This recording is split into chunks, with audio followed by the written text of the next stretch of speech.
You are listening to WBHM Digital Broadcasting, the best in paranormal talk, only on Paranormal Experience Radio, broadcasting live out of Birmingham, Alabama.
Live from NPR News in Washington, I'm Jack Speer. President Trump is threatening to cut off foreign aid to Central American countries. NPR's Scott Horsley reports Trump claims those countries are not doing enough to stop illegal immigration. With just over 2 weeks to go till the midterm elections, President Trump is making border security a rallying cry. He's complained loudly about a group of Central American migrants that have crossed into Mexico on their way to the U.S. border. And he's threatening to halt foreign aid to Guatemala, Honduras, and El Salvador. We give them tremendous amounts of money. You know what it is. You cover it all the time. Hundreds of millions of dollars. They, like a lot of others, do nothing for our country. The U.S. currently devotes about $383 million a year to those three countries. That's less than 1% of its total foreign aid budget.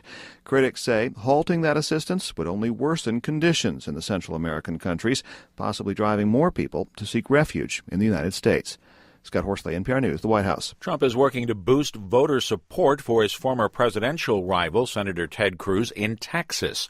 Ashley Lopez of member station KUT in Austin is covering Trump's visit where early voting is underway. Election officials say they're expecting a higher turnout than usual in the coming days. Texas has been flooded with a lot of money in the past several weeks, particularly for the closely watched Senate race between incumbent Ted Cruz and his Democratic challenger Beto O'Rourke. Diana Spain, who lives in Austin, says she always votes, but this election feels particularly important. So she voted first thing this morning. There was no way I was not going to be here the minute the polls opened. I've been telling people, what if I get hit by a bus Monday afternoon and I didn't vote? No way. President Trump is holding a rally in Houston today in an effort to draw support for Cruz on the first day of voting. For NPR News, I'm Ashley Lopez in Austin. Hurricane Willa, still a monster storm with 155-mile-per-hour winds, is moving toward the Mexican coast south of Mazatlan. The storm has weakened somewhat as it heads toward land, though by any measure it is still a potentially devastating Category 4 hurricane. Daniel Brown's a forecaster at the National Hurricane Center. The system is forecast to be an extremely dangerous hurricane as it approaches the coast on Tuesday. We're expecting an extremely dangerous storm surge along with damaging hurricane force winds, as well as the potential for flooding rainfall. These areas are very mountainous where it will be making landfall, and that can cause flash flooding and landslides. The storm at last word was about 100 miles or so southwest of Cabo Corrientes. Hurricane force winds are extending upwards of 30 miles from the storm's center. Stocks closed mixed today, though concerns about bank stocks and rising interest rates helped drag the Dow down more than 100 points. The Dow was down 126 points to 25,317. The Nasdaq was up 19 points. The S&P fell 11 points. This is NPR. Despite ongoing efforts to shut it down, the developer of the Dakota Access Pipeline says the company is looking at the idea of expanding crude oil capacity from 500,000 to 570,000 barrels a day. Texas-based Energy Transfer Partners today began seeking commitment from shippers to transport the additional oil. North Dakota alone produced nearly 1.3 million barrels of oil per day in August. Drugs widely used to treat delirium in the intensive care unit are in fact not effective. That's according to a study in the New England Journal of Medicine. More from NPR's Richard Harris. Antipsychotic drugs such as Haldol have been used for 40 years to treat delirium, which is a confused and sometimes agitated state common in critically ill patients. The drugs do help calm down patients, but a study involving more than 500 volunteers shows that antipsychotic drugs are useless in treating delirium itself. Likewise, the study found that related drugs called atypical antipsychotics don't treat delirium either. ICU doctors have known for years that the evidence for using these drugs to treat delirium was weak. Experts in the field say this major study now provides strong evidence that they simply don't work for this purpose. Richard Harris, NPR News. Norway's prime minister says a saboteur who helped to turn the tide of World War II by preventing the Nazis from producing nuclear weapons has died. Prime Minister Irma Solberg says that Joachim Runeberg was part of a four-man team that blew up a heavy water plant that Nazi Germany could have used to produce nuclear weapons. Runeberg was 23 when he was tapped by Britain's wartime intelligence gathering unit to destroy key parts of the heavily guarded plant. He was 99 years old. I'm Jack Spear, NPR News. You're listening to WBHM Digital Broadcasting, the best in paranormal talk, only on Paranormal Experience Radio, broadcasting live out of Birmingham, Alabama.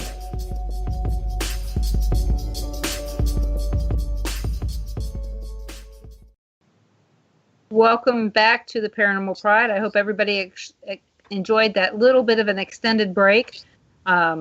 We are talking to June Lundgren.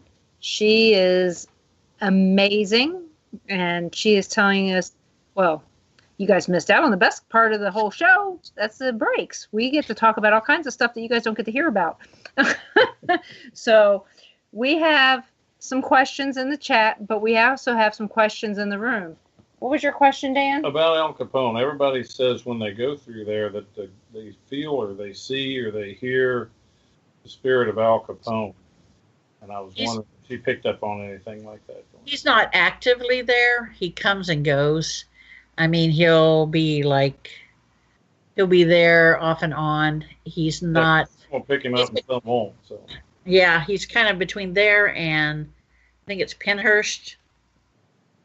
And he went crazy because he was haunted by the guy. But that's what happens when you have syphilis or whatever.